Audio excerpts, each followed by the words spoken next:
maestro Ricardo Peralta, porque hay muchos temas. Antes de abordar el tema de las próximas elecciones, sobre todo en la Ciudad de México, le quiero pedir su opinión acerca de esta nueva campaña contra la mañanera, en la que desafortunadamente hay voces pues muy progresistas que no sé si decir están chafeando o están calculando mal el momento de criticar la mañanera. Desde tiempos de Broso, desde tiempos de Loret, hemos dicho que hay una intención de acabar con la mañanera, levantando falsos. Ayer leíamos la columna de Jorge Cepeda Patterson. Muchos se me enojaron, decían que estaba exagerando cuando decía que hacía mal Jorge Cepeda Patterson en ponerse en el mismo saco de los Rivapalacio. Bueno, pues ahí le va. Hoy Rivapalacio, hoy Rivapalacio. La propaganda ya no alcanza. La propaganda del gobierno ya no está dando resultados. La propaganda está dejando de ordenar la realidad para la mayoría de la población, pasando a ser percibida como un intento de manipulación. La mañanera es un lastre.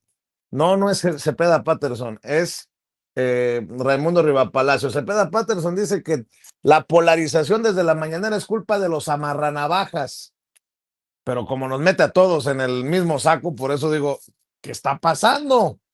¿Qué está pasando, doctor? Como dice Martinoli cuando está narrando a, a, a, junto a Jorge Campos y a Luis García. Dice Raimundo Rivapalacio, la mañanera es un lastre.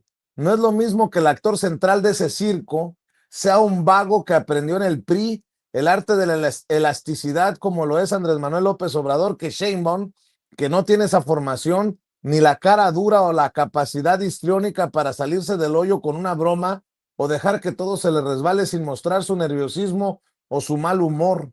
El exceso de exposición ya no le genera inmunidad. Audiencias que antes reaccionaban positivamente empiezan a ignorar o incluso rechazar activamente los mensajes. Es el fenómeno de ruido blanco, la propaganda sigue, pero ya no impacta. Pues a mí lo que se me viene a la mente es que le sigue ardiendo a toda esta clase política y de la prensa que se siente iluminada, tocada por Dios, le sigue ardiendo que no sean ellos los que dicten los temas y que sea la mañanera el espacio del debate, eh, un ejercicio de libertad de expresión en donde se les refute, se les exhiba por sus mentiras, en fin, para entrar, porque vamos a hablar del proceso del 2027, en donde también las mañaneras, en donde también las narrativas serán importantísimas. Tu opinión, mi querido maestro Ricardo Peralta, ¿cómo estás? No te escucho, hermanito. Perdóname. A ver si le prendes allá al micrófono. A ver, Ceci, ¿soy yo? Perdóneme, Ceci. ¿Soy yo o es Ricardo? A ver, que le pique A en el ver si me botón. escuchan, me Ahí, escuchan, me escuchan. ahí te ¿Me escucho. escuchan mejor? Sí. Bueno, una disculpa. Te decía que, como siempre, mi querido Vicente, empiezas estas pláticas con el machete desenvainado. Ya no es la espada, es el machete desenvainado, hablando de temas que a todos nos interesan. Mira, hay que ubicar cuál es la intención de un comentario como el que hace el personaje, más allá del contenido que hay que tomar en consideración, quién es el emitente del mensaje. Imaginemos un escenario donde se reúnen en una especie de cuarto de guerra diversos personajes de la oposición, diversos voceros de la oposición, para hablar de las narrativas que tienen que colocar en el ambiente político, en la opinión pública, porque todos se han ido desgastando muy rápidamente. Hace apenas 72 horas el tema era el AIFA.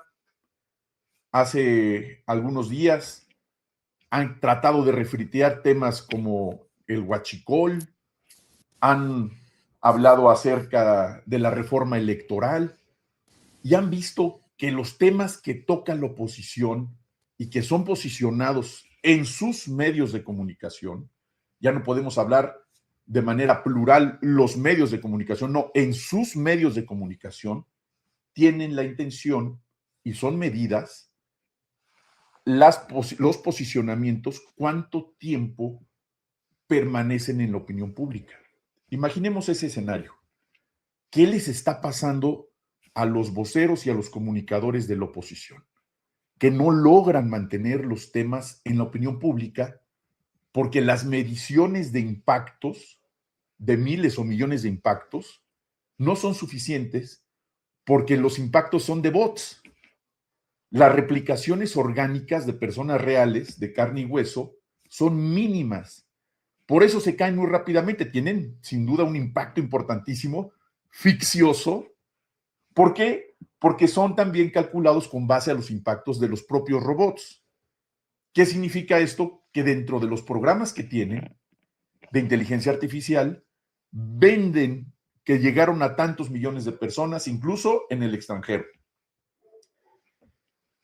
En ese cuarto de guerra, donde se deben de reunir diversos actores, comunicadores de la oposición, dejámoslo esto muy claro, no son periodistas orgánicos, no son periodistas profesionales, son contratados por la oposición, que tiene esto ligas más allá de nuestras fronteras, y que llegan también a comunicadores locales, y estoy hablando de comunicadores locales en los municipios, o sea, estoy hablando de comunicadores nacionales, comunicadores estatales y que llegan hasta los municipios con una misma directriz, con un mismo presupuesto, con presupuestos locales también, de algunos actores de oposición que se ven en este momento acorralados. ¿Quiénes son los patrocinadores? Es la otra pregunta. Nacionales. Los internacionales ya sabemos de dónde vienen. Sabemos que incluso hay ofertas atractivas de gobiernos extranjeros para posicionar temas. Eso ha sucedido hace décadas en el mundo, no solamente en México. Después vienen los patrocinadores nacionales. ¿Quiénes? Pues evidentemente la oposición. Pero hay particularmente algunos que están en este momento sumamente acorralados y que tocan el botón rojo de emergencia para posicionar rápidamente temas que en la narrativa nosotros que no somos de oposición también repetimos. Pero ¿cuántos de nosotros los defendemos o nos subimos a defenderlos? En la mayoría de los casos no vale la pena defenderlos. ¿Por qué? Porque abonamos a que esa narrativa de ellos tenga impactos. Hay que defenderlos, sí, con una estrategia, con una intención, como el caso que expones, querido Vicente, acerca de esa narrativa.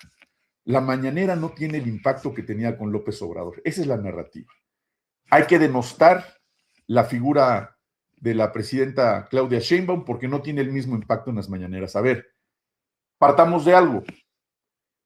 ¿Tendrá la misma presencia la presidenta Claudia Sheinbaum en el exterior que el presidente López Obrador? Evidentemente es totalmente distinta. La presencia internacional de la doctora Claudia Sheinbaum es gigantesca por sus características. Es una mujer que habla un perfecto inglés.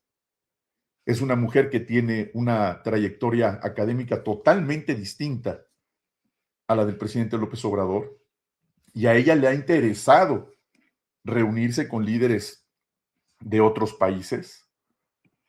Frecuentemente se reúne con empresarios inversionistas del más alto nivel en Palacio Nacional, que ese también es un mensaje. Han venido a verla a Palacio Nacional presidentes de potencias mundiales. Y al interior, y la política interior, ¿quién ha venido dando la cara? ¿Quién ha participado en las reuniones? La presidenta. ¿Tiene el mismo impacto y la misma forma de hacer? Es diferente. Por la formación, por el origen incluso del propio nacimiento, el acento mexicano diferente, la cercanía con la universidad y con los universitarios, la cercanía con los jóvenes, la cercanía con los niños. Es decir, ciertamente son estilos. ¿Por qué? Porque son personas diferentes. Y dentro de la narrativa de la mañanera también han sido distintas. Entrar en la dinámica de que no tiene el mismo impacto, si no tuviera el mismo impacto no hablarían de ello. Tiene un impacto distinto, pero por supuesto que ha puesto la agenda nacional y lo sigue haciendo, porque esa finalmente es la intención de la mañanera. El objetivo de la mañanera es dictar la narrativa de la política nacional todos los días. ¿Ha tenido ese efecto en el tiempo de gobierno de la doctora Claudia Sheinbaum? Por supuesto que sí, absolutamente sí, si no, no sería tema. Si no, ni lo hubieran mencionado como, ¿qué tema posicionamos los de la oposición? Pues hay que hablar de la mañanera. ¿Por qué? Pues porque es un vehículo extraordinario de difusión nacional para posicionar los temas que le interesan a la opinión pública. Y porque se vienen las elecciones también. Es correcto. Entonces, la narrativa de ellos es, vamos a pegarles por ahí porque es el principal medio de difusión nacional que impone la agenda nacional para todos los medios de comunicación tradicionales, medios electrónicos, aún con la ofensiva que viene desde el extranjero, con la ofensiva y el patrocinio de los cabezas de vaca y de los aureoles y de los madrazos me refiero a Roberto Madrazos, pero hablándolos en plural. Y los otros también. Los otros también. Pero es eso lo que ocurre. ¿Qué tenemos que hacer? ¿Qué debemos hacer? Adelantarnos, dar un paso adelante y hablar sobre el tema. Por ejemplo, el tema del AIFA. Yo he ocupado el AIFA, yo he ido con mi familia al AIFA, además de que es mucho más barato, además de bonito, además de premiado, además de cómodo y de útil. Hay que hablar de ello. Fue el señor Federico Doring con sus shorts y su vestimenta de Chabelo al AIFA a hacer un video hablando de que no había nadie, que no pasaba nada. Pues sí, si vas a una hora y con videos del pasado, el que utilizó videos del pasado, de cuando todavía no concluían las obras, fue él. Y lleva sus periódicos como si estuviera sujeto a una detención o estuviera privado de la libertad para según él, hacer constar de que estaba ahí en tiempo real. Pues no hay continuidad en los videos. El que editó los videos fue él. Yo estuve ahí el fin de semana y estaba atiborrado de gente. Me dio muchísimo gusto saber que un aeropuerto de esa magnitud compite con los aeropuertos más importantes de Latinoamérica, como por ejemplo en materia de carga con el Dorado de Colombia, o con los aeropuertos de Perú, o con los aeropuertos de otras partes del mundo, como el Aeropuerto Internacional de Los Ángeles, que es gigantesco, que tú conoces muy bien, entre otros aeropuertos de esas dimensiones, y además con una capacidad de crecer hasta dar servicio a más de 80 millones de pasajeros en los años por venir.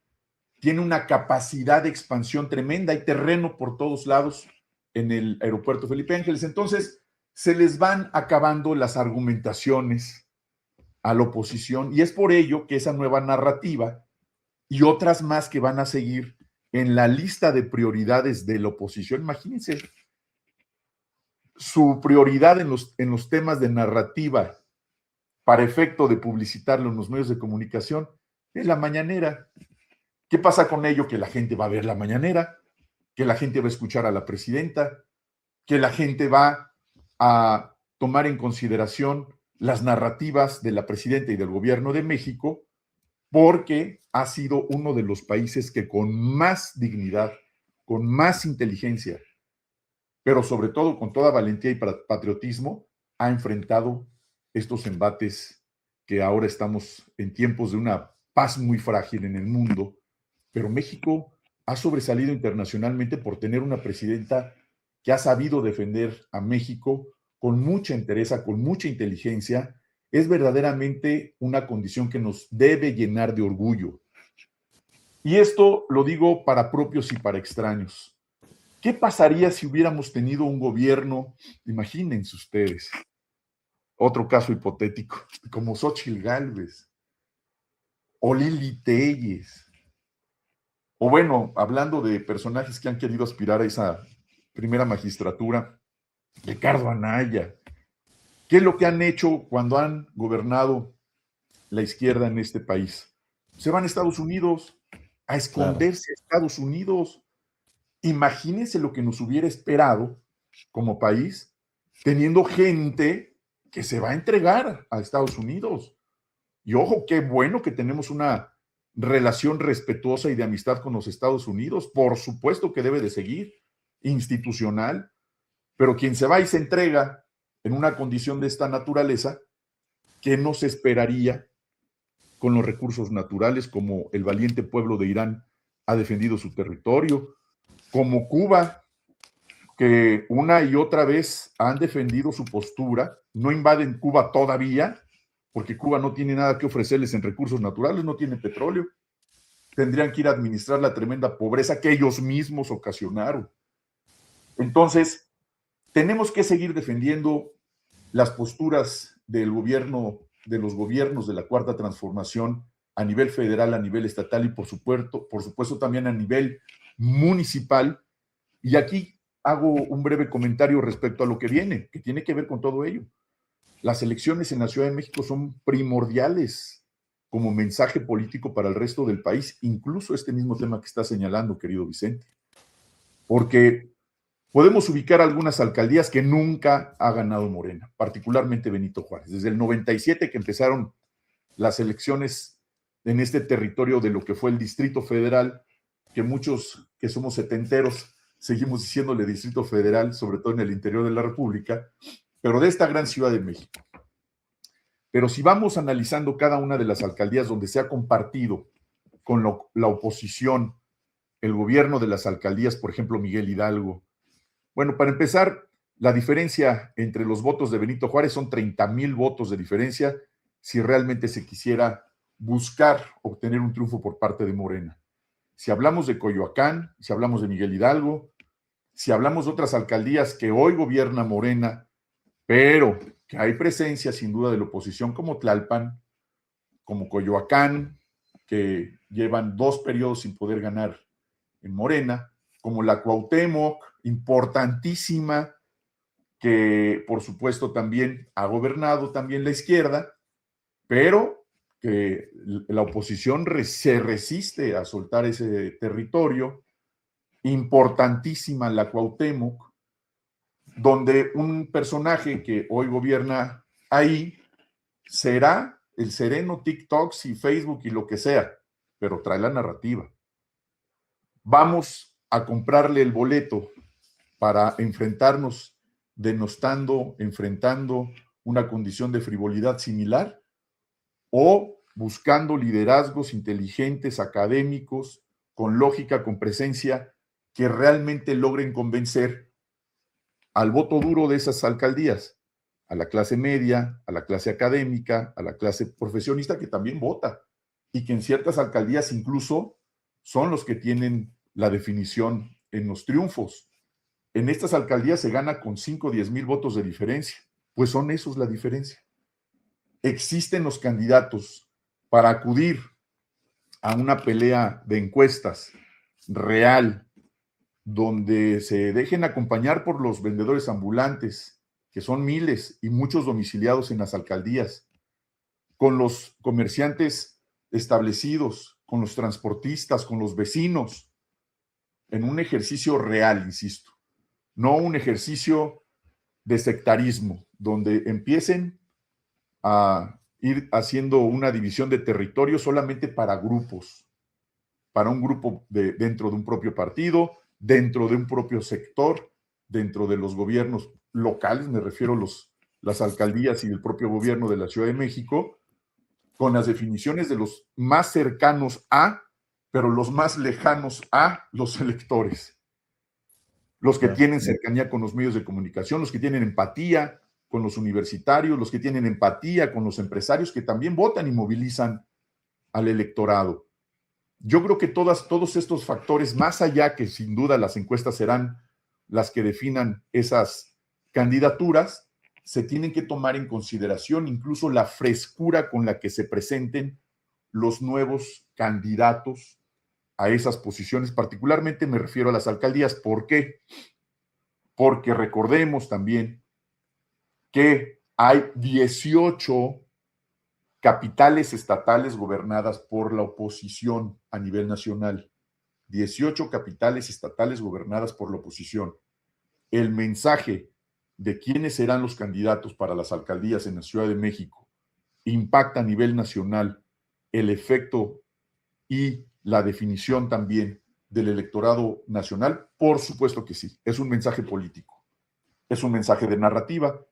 Respecto a lo que me decías al principio de esta transmisión, es un mensaje de que la narrativa de este señor Riva Palacios respecto al tema de la presidenta en la mañanera ya no es atractivo. Claro que no, es súper atractivo ver la mañanera y muy atractivo escuchar a la presidenta defender ciertos temas. Por ejemplo, la semana pasada, ¿qué dijo la presidenta de Riva Palacios? Pues que no era un periodista, que era un escritor de ciencia ficción. ¡Claro! Por supuesto que lo es. La presidenta sí lo dijo, Riva Palacios es un escritor de ciencia ficción, lo es y lo será, y así será conocido por el resto de sus días. Quedó marcado de por vida, trae un tatuaje imborrable. Riva Palacios, quien lo vea, quien lo escuche, repetirá hasta nuestros últimos días, querido Vicente, que Raimundo Riva Palacios es un escritor de ciencia ficción menos periodista. Eso quedó grabado en el imaginario y en la realidad del mexicano. Punto, se acabó. Esa es la importancia de la narrativa desde la mañanera. Raimundo Riva Palacios es un escritor de ciencia ficción, no periodista, y eso se quedó para siempre. Y así será. Esa es la importancia. Por eso vino este golpecito así de, como si aventara uno un granito de sal, así, que ni se oye, ni se siente, ni se nota. Eso es lo que hizo Raimundo Riva Palacios. Querer criticar la mañanera es de verdad de risa. Como bien dijiste, le ardió y bonito a Raimundo Riva Palacios, porque quedó marcado de por vida como el escritor de ciencia ficción que es. Y muchos más que los acompañan tienen más imaginación que Julio Verne, digo, con todo respeto para Julio Verne. Las 20,000 submarinos se quedan cortas, man. Unas historias que yo creo que esas reuniones que tienen ahí de cuarto de guerra han de utilizar psilocibina o veto a saber qué sustancias para empezar a alucinar y a ver si se le ocurre la peor mafufada y por no decir otra cosa y vamos a inventar esta nueva historia para las redes sociales y para las narrativas y ahí van. Y es la lucha por el poder, querido Vicente. Se vale, claro que se vale, porque nos divierte. ¿A quién no le gusta el humor? A todos nos encanta el humor, nos encanta carcajearnos y más carcajearnos de la oposición, mi querido Vicente. Mi querido maestro Ricardo Peralta, ¿por qué no cerramos invitando a la audiencia a tus redes sociales, maestro? Con todo gusto, mi querido Vicente, pues los espero que nos visiten en TikTok como maestro Ricardo Peralta, en la red X, Ricard-Peralta, y en el resto de redes de Facebook y de Instagram, con mi nombre completo, Ricardo Peralta Saucedo. Por ahí visítenos y sigan apoyando este periodismo valiente aquí en Sin Censura, con mi amigo, mi hermano Vicente Serrano, donde se dice la verdad y se dice fuerte además. Y aquí estamos siempre en combate, mi querido Vicente. Muchas gracias, como siempre, hermano. Claro que sí, Ricardo Peralta, además tu columna en el Heraldo de México, ¿no? En el Heraldo de México, en Excelsior, y el fin de semana en el Sol de México también, y en el Soberano, los martes también, para que nos apoyen con su lectura y a compartirlo siempre en combate, mi querido Vicente. Muchas gracias. Venga, te mando un abrazo, Ricardo, estamos al pendiente. Abrazote con cariño, querido Vicente. Gracias, Cuídate, gracias. Saludos. gracias. Fíjese que aquí